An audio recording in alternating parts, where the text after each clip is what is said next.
Last Friday, August 14th, shocking news practically exploded on social media around the world. The news revealed that Annabelle, the real version of the demonic doll that starred in several horror movies, had disappeared. The news impacted everyone equally. According to scholars of Spiritism, this is the most dangerous object on the planet. Just getting close to it can cause death. The Warren family has been taking care of her jealousy, and that is the reason why her disappearance continues to make this 220 surprising. My name is Leonore Clay, and this is The Darkest Secret. Today we present the most dangerous object on the planet. Has it disappeared?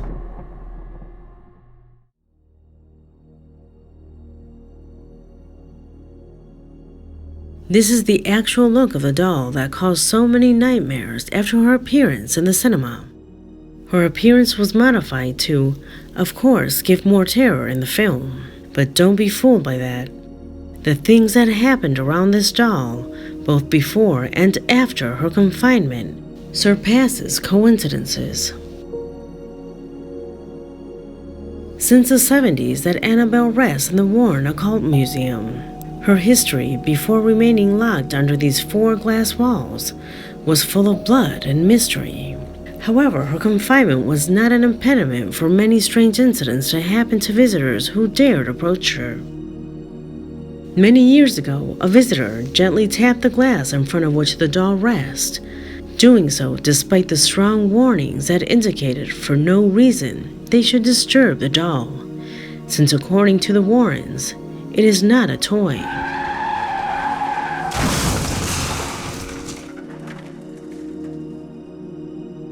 Just a few hours after visiting and disturbing the doll, both he and his girlfriend, who was accompanying him, had a car accident. The girl got hurt, but he passed away. In the story she told the police, the girl only remembered that they were arguing about the doll. Another episode is related to the visit that a priest made to the museum. A man who, ignoring the warnings and in the name of God, took the doll to throw it contemptuously on a sofa. Priest who, when doing this confidently, would say God is more powerful than the devil. It was that same day that while returning to the rectory, he had a serious traffic accident that left him very badly injured. The man later confessed that the last thing he saw before the accident was Annabelle's face in the mirror.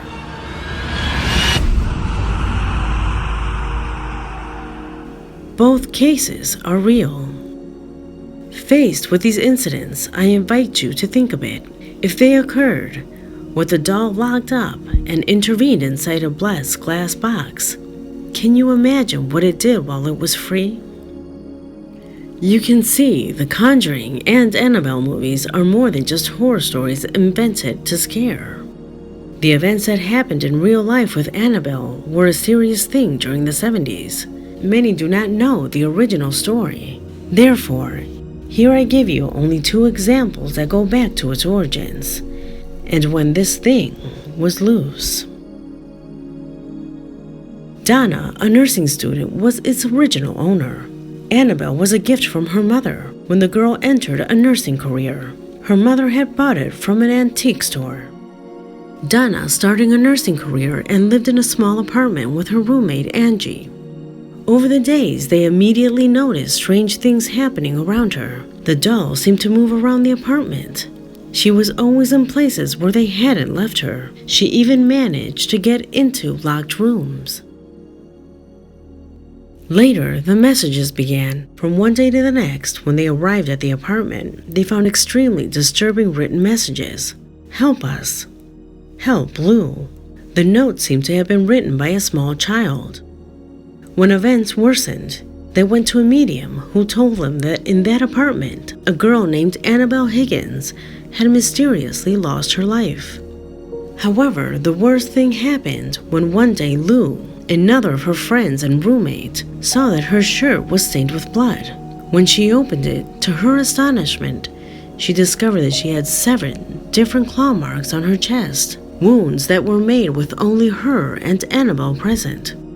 Reasons more than enough to contact the Warrens, who would declare that what the doll had inside was a demon. Ed Warren always remembered that trip from Donna's apartment to his home was the most difficult trip he had ever made, with his wife Lauren and with Annabelle sitting in the back seat. That trip was a real challenge. At every dangerous turn, the car swerved. The power steering failed. The brakes didn't respond. Even repeatedly, the car was on the verge of collision. Annabelle definitely didn't want to get to her destination. Finally, Ed Warren from his bag took out a jar of holy water and soaked the doll, making the sign of the cross on it. The riots stopped immediately, and they were fortunate to make it home safely.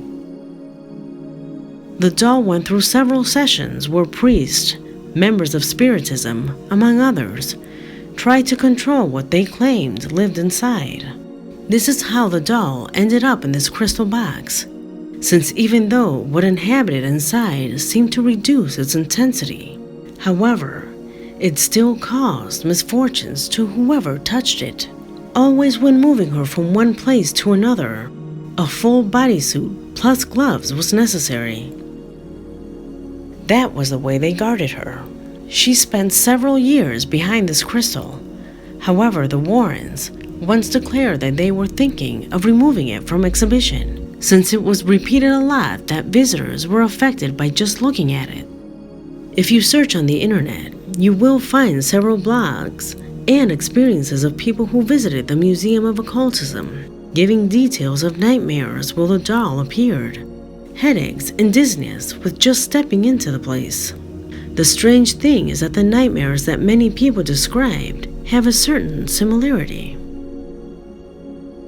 Cases that continue and continue to add up, with an Ed Warren who at the time assured that Annabelle by far was the most dangerous thing in the wide collection of dark objects, and a Lauren who on more than one occasion said that she did everything possible to never look at the doll, since according to her, doing this was gradually poisoning her soul.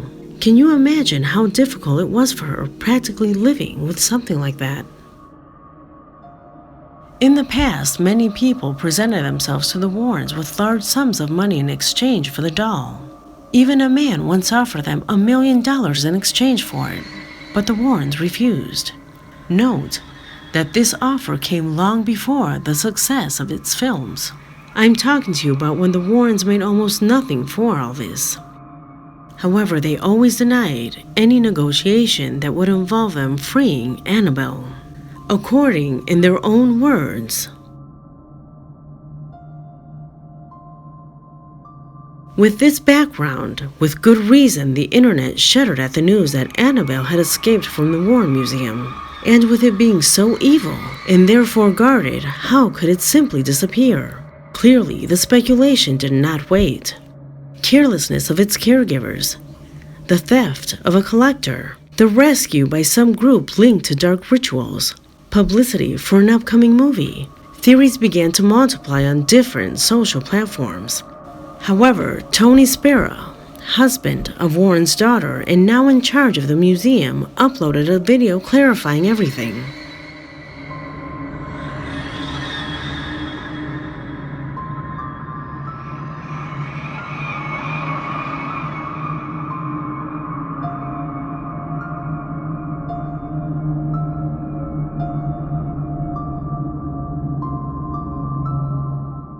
The doll had not escaped. It never left the museum. Where did the idea that Annabelle had disappeared come from? Apparently, everything was a confusion, a bad translation. For the Warren Group and occult believers, this was not at all a joke or something to feast on. In fact, they assure that every time they move the box where the doll rests, a security protocol of such a level is activated. Yet it seems that they are moving a dangerous biological element. Clothing, special suits, and the most varied security instruments, all in elaborate logistics whose objective is focusing on minimizing the possibility of an eventual escape from its singular prison. Regardless of whether you are skeptical or not, there are so many experiences that have been described and that relate to this doll that it is worth having this type of protection. If it's a lie, nothing will happen. But if there is something, some burden, something that we cannot explain, the risk will be there. After all, we must remember that all the paranormal revolves around the unknown, and the explanations that we can give it are little to nothing that we understand. Perhaps it is not a demon that possesses it. Perhaps it is not even possessed. Perhaps not even Catholicism or any other religion is involved. Maybe it is something completely alien to the occult, something physical and real, something that may not have a scientific answer for a long time. If you visited this place, would you dare touch her? Would you dare to hit the glass like the boy who passed away? Leave your answer in the comment box, because this video has come to an end. I am Leonore Clay, and this was The Darkest Secret.